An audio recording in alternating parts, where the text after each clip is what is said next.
Chers téléspectateurs, bonjour, un habitué de la rédaction de GabonActu.com.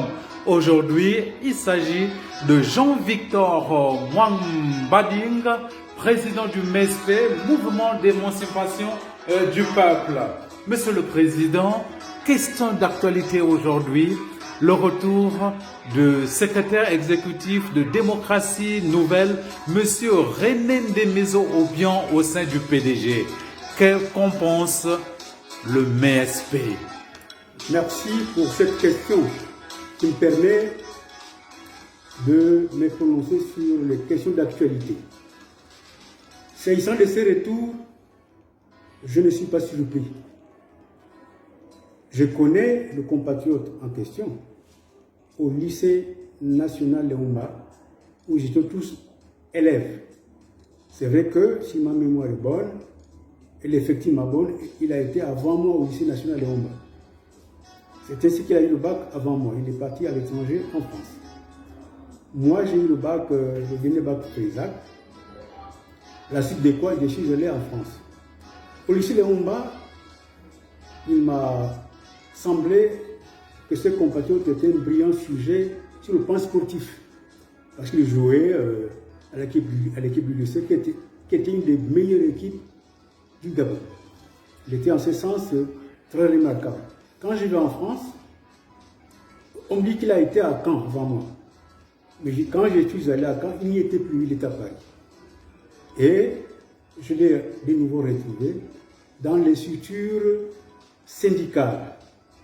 Il y avait en France, à l'époque, entre autres la GEG, l'Association Générale des Étudiants Gabonais en France, qui était une des sections nationales de la FEANF, la Fédération des étudiants africains en France.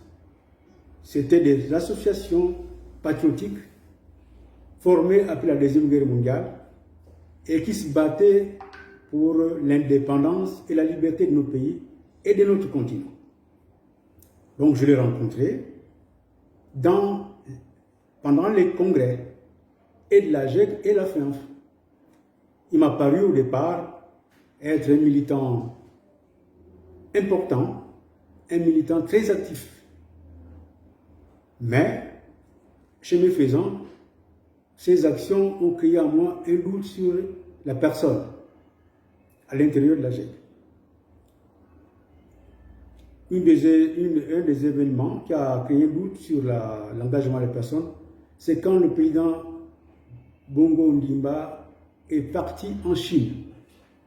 Ce départ, la Chine étant à l'époque considérée comme un grand pays socialiste, donc un pays qui était positionné pour la libération de nos peuples, beaucoup de nôtres ont cru que ces voyages devaient atténuer notre position contre ce président.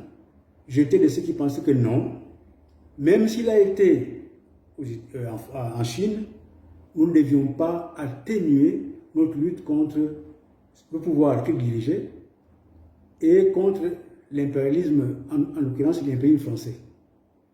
Ce débat ne nous a pas mis sur les mêmes positions et le compatriote, n'est-ce pas, était de ceux qui pensaient que c'était une bonne chose qu'il aille en Chine. Ça, c'est le premier événement. Autre événement, suite à cela même, il y a eu débat des lignes au sein de la GEG et la FEANF. Ce débat avait comme enjeu si on devait continuer à mener la lutte contre l'impérialisme français, qui est l'impérialisme dominant dans nos pays. Alors, sur cette question, nos points de vue ont divergé.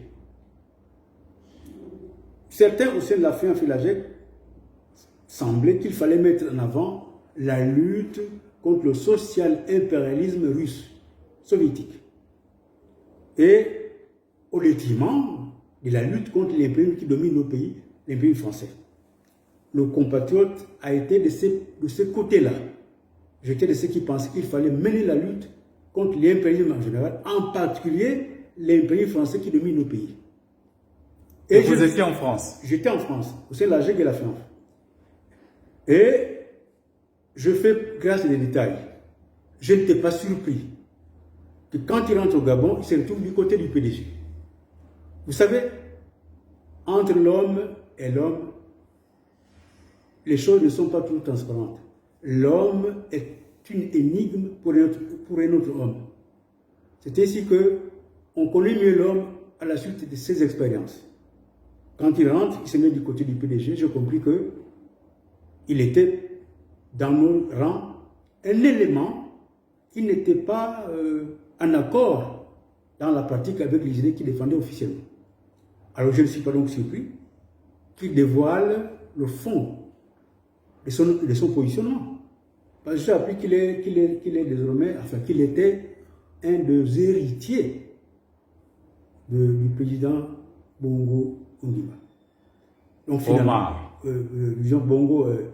président Omar Bongo Ondimba. S'il est un des héritiers, c'est qu'il était profondément en accord avec ce président et sa politique. Et qu'au sein de la GEG et la FANF, il soutenait des positions de surface qui n'étaient pas en relation avec ses convictions profondes. Donc je ne suis pas surpris de ce retour. Voilà ma position. Monsieur le Président, vous n'êtes pas surpris du retour de René Ndemezo Obiang au PDG, mais en contrepartie, René Ndemezo Obiang demande que toutes les forces politiques se retrouvent dans des grands rassemblements. Lui, il va certainement militer pour le grand rassemblement au sein de la majorité, mais peut-être que si c'est un message qui est lancé à l'endroit de l'opposition aussi. Écoutez, s'il a des convictions aussi profondes qu'il a révélées, c'est tout à fait normal qu'il appelle les gens à se trouver dans un rassemblement qui répond à ses idées, à ses convictions. Mais, pour autant, nous, MSP, nous ne pouvons pas, bien entendu, répondre à un tel appel. Et il appartient, n'est-ce pas, à ceux qui sont, de son point de vue, qu'il se retrouve. Ça, c'est logique. Qu'il appelle, parce que tout ce qui s'assemble ou se ressemble, s'assemble. Et cet appel-là est tout à fait logique. Monsieur le Président, pour terminer, quel est le point de vue du MSP sur l'appel à la paix des braves? Bon, cet appel à la paix des braves a été, n'est-ce pas, une des questions discutées au sein de la dernière session du Conseil national de la démocratie. Et cet appel, n'est-ce pas, ceux qui l'ont lancé voudraient qu'il y ait un dialogue pour arriver à ce que les Gabonais se parlent, se retrouvent. Le MSP a été à la conférence nationale. Il a été aux négociations de Paris. Il a été aux négociations d'Arambo. Il y a eu des progrès qui n'ont pas malheureusement été tous réalisés.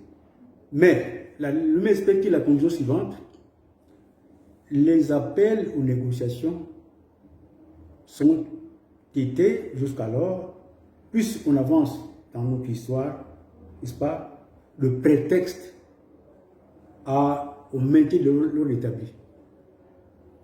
Et ces appels aboutissent souvent à des accords de but. C'est le cas, n'est-ce pas, du dialogue d'Angongé qui a abouti à un accord de but. Ces accords ne sont pas appliqués jusqu'alors. Et on veut encore une autre organisation qui va décider des choses qui ne seront certainement appliquées.